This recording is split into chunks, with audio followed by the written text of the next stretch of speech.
بسم اللہ الرحمن الرحیم۔ جناب ختنی مرتبت کی سیرت ہمارے لیے حجت ہے، ان کا ہر کام ہمارے لیے حجت ہے۔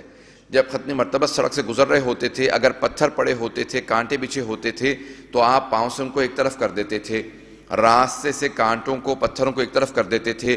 کسی نے پوچھا یا رسول خدا آپ تو بچ کے گزر سکتے تھے؟ کہا میں بچ کے گزر سکتا تھا لیکن میں اپنے آپ کو نہیں بچا رہا تھا، میں دوسروں کو بچانا چاہتا تھا۔ کانٹوں کا پتھروں کا ایک طرف کرنا کہ میں دوسروں کے لیے۔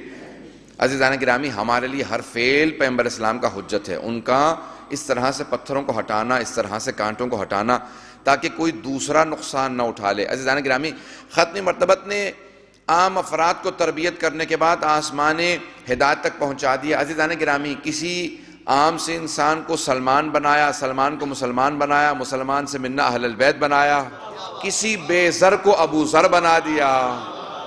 ختمی مرتبت میں تربیت کرنے کے بعد بڑی بڑی ہستیوں کو بڑے بڑے مقامات پہ پہنچایا۔ عزیزان گرامی، جناب سلمان نے ایک جملہ میں پیش کرنا چاہتا ہوں کہ ان سے کسی نے کہا سلمان آپ کھجور کے درخت لگا رہے ہیں، کم از کم 7 سال میں یہ پھل دیتا ہے، آپ تو بہت بوڑھے ہیں، بہت مسن تھے، ان کی عمر بہت زیادہ تھی، تو کہا آپ تو جئیں گے نہیں اتنا، آپ پہلے ہی مر جائیں گے، پھل کھانے سے پہلے آپ کا انتقال ہو جائے گا۔ کہ اولاً تو پہلی بات یہ ہے کہ قضاء و قدر کا فیصلہ خدا کے ہاتھ میں ہے، تمہارے ہاتھ میں نہیں ہے۔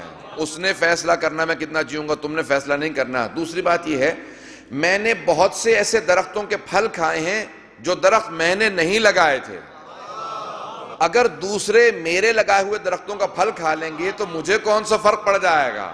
عزیزان گرامی، پیغمبر یہ سمجھا کے گئے ہیں اپنے تک نیکیوں کو محدود نہ رکھنا، یہ مت سوچنا میرا فائدہ کیا ہوگا، اس سے خود غرضی آتی ہے۔ دوسروں کا سوچنا، اس سے انسان محمدی بنتا ہے۔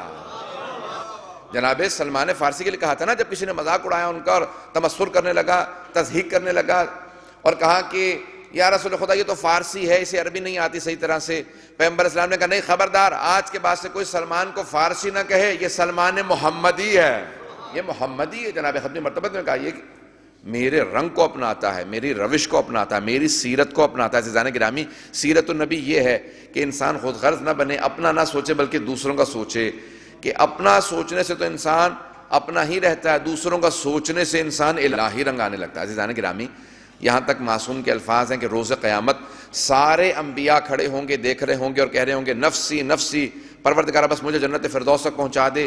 جناب نوح نے یہی کہا تھا نا، پروردگارہ اتنی میں نے تبلیغ کی، 950 سال تبلیغ کی ہے، مجھے جنت تک پہنچا دے، امت پہ عذاب نازل کر دے۔ 950 سال تبلیغ کے باوجود ایمان نہیں لائے۔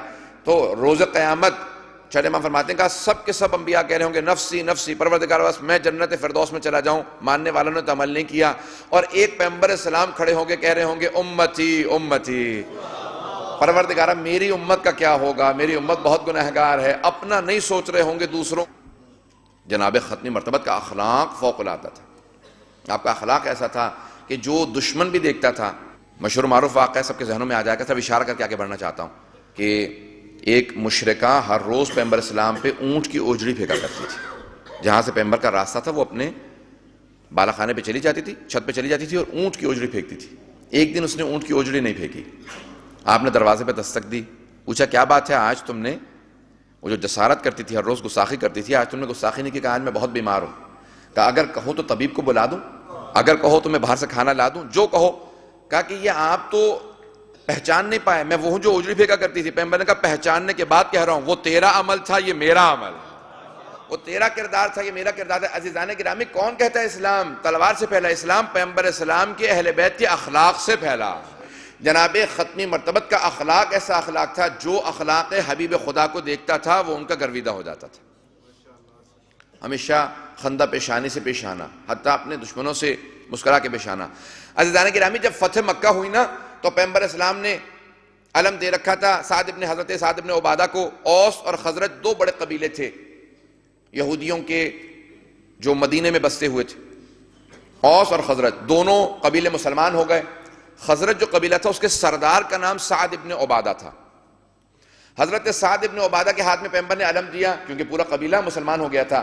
تو جیسے فتح مکہ پہ پہنچے تو جناب سعد ابن عبادہ نے جملہ کہا کہ الیوم یوم الملحمہ، آج بدلے کا دن ہے، حبیب خدا کو لوگوں نے ظلم کر کے یہاں سے بھیجا تھا، آج ہم بدلہ لینے کے لیے آئے ہیں۔ جناب ختمی مرتبت نے فوراً آواز دی کہ علی سعد ابن عبادہ سے علم لے لو۔ جناب امیر نے علم ہاتھ میں لیا، کہا یا علی اب آپ نعرہ لگائیے، تو آپ نے فوراً کہا کہ میرے افکار کی، میرے سوچ کی، میری فکر کی، میرے دین کی عکاسی اگر کرے گا تو علی ابن ابی طالب کرے گا۔ جیسی جناب ختمی مرتبت نے امیر المومنین کی طرف اشارہ کیا کہ یا علی آپ آگے بڑھیے، آپ نعرہ لگائیے، امیر المومنین نے علم ہاتھ میں لیتے ہی فوراً کہا الیوم یوم المرحمہ، آج ملحمہ نہیں، صرف ایک حرف کو بدلا مولا نے، غور کیجئے گا، آپ نے صرف ایک لفظ کو بدلا، ملحمہ نہیں کہا، کہا مرحمہ، آج بدلے کا دن نہیں ہے، آج رحمت کا دن ہے، کیونکہ رحمت للعالمین واپس آئے ہیں، آج رحمت الہی پلٹ کے مکے میں واپس آئی، آج رحمت الہی کا دن ہے۔ عزیزان گرامی، آپ نے غور فرمایا کہ دوسروں کی سوچ میں، سمجھ میں پیغمبر اسلام کے اور آل محمد کی سمجھ میں بہت زیادہ فرق ہے۔